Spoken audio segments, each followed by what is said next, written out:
Davi Cavaco. 7h49, a hora certa, faltando 11 minutos para as 8 da manhã, terça-feira, hoje 29 de maio. Tá sol e o calor está aí, vai ter um dia abafado, segundo a previsão do tempo, e deveremos ter chuva ainda até quinta-feira, depois deve esfriar. Bom, o Luiz Carlos é o presidente do Sintraep, que é o Sindicato dos Trabalhadores da Indústria, está aqui comigo. Vamos tratar de algumas coisas da empresa municipal pública, não é? A Indústria. E, é claro, sempre uma discussão de alto nível, não é, Luiz Carlos? É justamente sobre as questões trabalhistas, relação empresa e trabalhador, até porque eu considero o Valdir Fabrício, no campo pessoal somos amigos, e o que nós vamos tratar exatamente tem que ter muita maturidade para entendermos que é no campo administrativo e não pessoal, né, por conta dos avanços que a categoria busca ao longo do tempo, inclusive de um acordo coletivo assinado recentemente.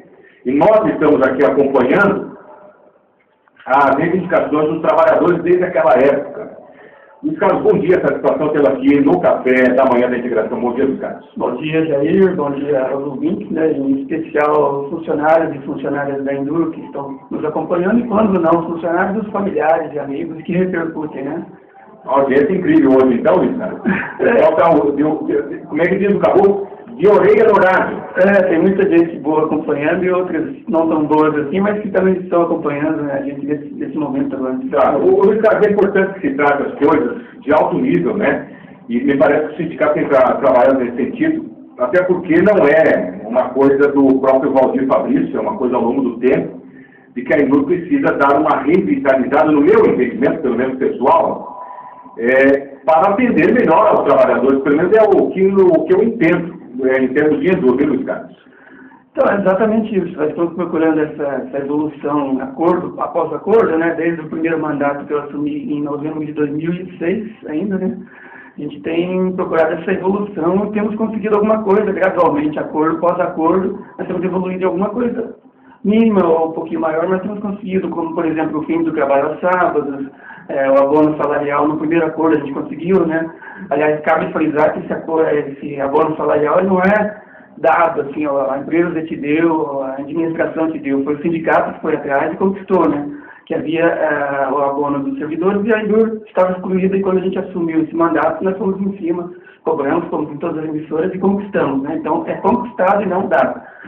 Então, num acordo após acordo, tem evoluções, tem havido. Nesse último agora, você assinou recentemente. Exato. O que é que avançou aí nesse tempo? Então, o parênteses está aí. Tem avançado acordo após acordo nos 5 acordos anteriores. Nesse sexto acordo agora, foi a grande decepção nossa que não houve um único avanço sequer, né?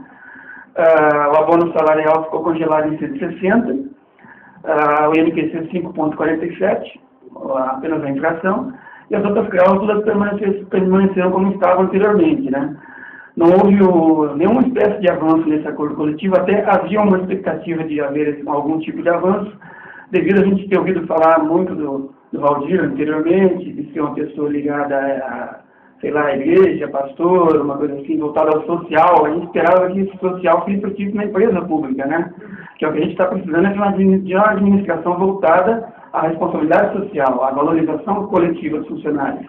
Nesse sentido, até por conhecer a pessoa do Valdir, você não acha que há uma dependência muito grande da administração municipal, a Endur com relação à administração, ou seja, a direção da Endur com o prefeito, e aí é que existe algumas travas no sentido de avanços ou não, no seu entendimento? Olha, a palavra exata que eu usaria aí é que falta como é que eu diria? Uma autonomia, né, administrativa da direção da empresa, porque tudo passa pela prefeitura, a direção, a Endur como um todo não tem autonomia para fechar o acordo coletivo, ela fechar 100%, passa tudo pela prefeitura, passa pelo jurídico da prefeitura. Nesse sentido, sim, há essa dependência, que no meu ver é bastante exagerada, deveria ter, né, uma interdependência. Exatamente. Se fechou-se um acordo do sindicato, o prefeito apenas daria o aval, não interferiria, né? Quer dizer que se a gente fechou, foi o melhor que foi conseguido naquele momento, né?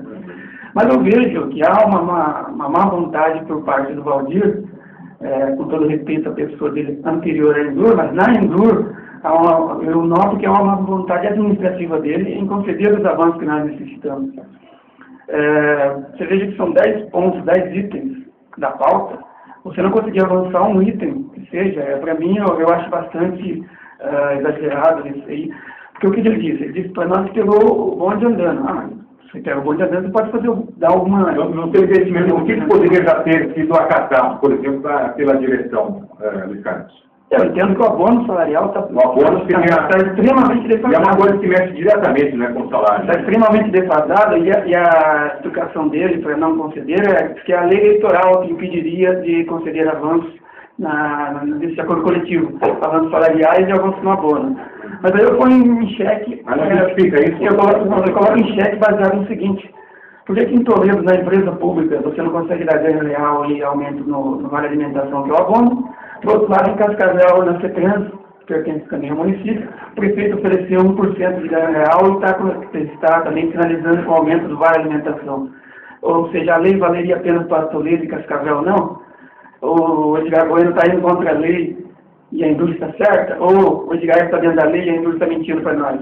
Alguém está mentindo aí, né? Alguma coisa está errada nisso aí. Então, nós vemos que deveria aumentar o abono, deve aumentar o abono. A nossa visão, 160, está bastante defasado, porque é o terceiro acordo já nesse valor, né?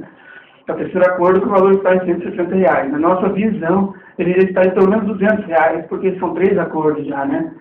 Então, o ganho... Esse acordo que foi do índice inflacionário. Ao menos isso, né? Ao menos minimamente isso, que já seria pouco, né? Na primeira reunião que a gente teve com o Valdir, de 16 de março, ele trouxe a proposta de aumento do abono de R$170. Naquele momento ele podia. Então a gente achou baixo o valor, mas iríamos aceitar, né?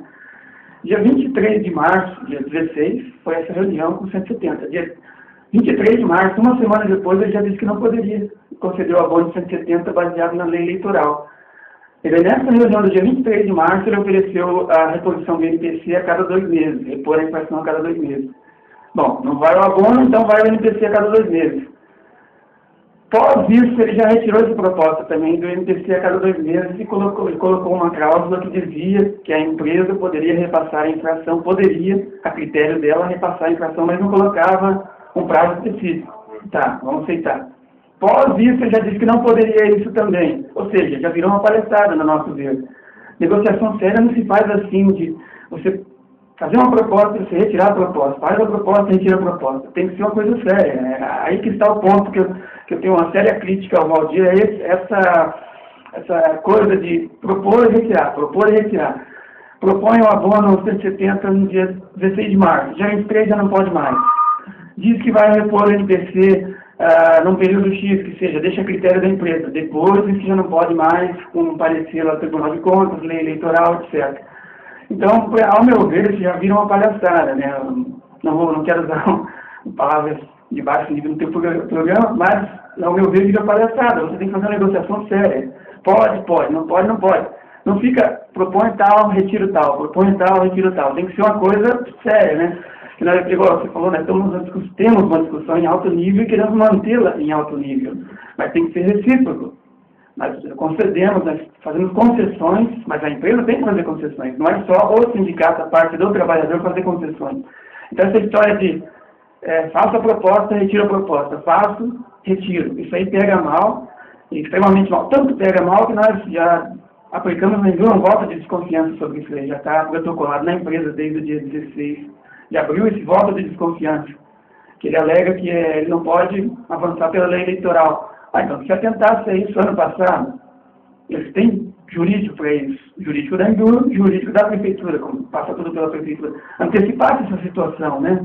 Não veja a gente nessa penúria do acordo coletivo 2012, 2013, não evoluiu um ponto sequer, não avançou, né? Então, é nesse ponto que eu coloco em xeque a competência do Valdir na direção da indústria. O Luiz Carlos, existe um outro ponto, a questão, além do abono salarial, que não avançou também, que seria uma questão, assim, prioritária do sindicato? Prioritária do sindicato seria a liberação de um funcionário, ao menos de um servidor da indústria, ao menos, que não necessariamente tem que ser o presidente, mas uma pessoa liberado para... Que é uma regra sindical. Exato. Se você pegar o Sertoledo, eu conversei com o Campos recentemente, o Sertoledo, tem 3 funcionários cedidos lá. 3. Proporcionalmente, nós estamos pedindo a liberação de uma pessoa, o que consideramos justo e adequado.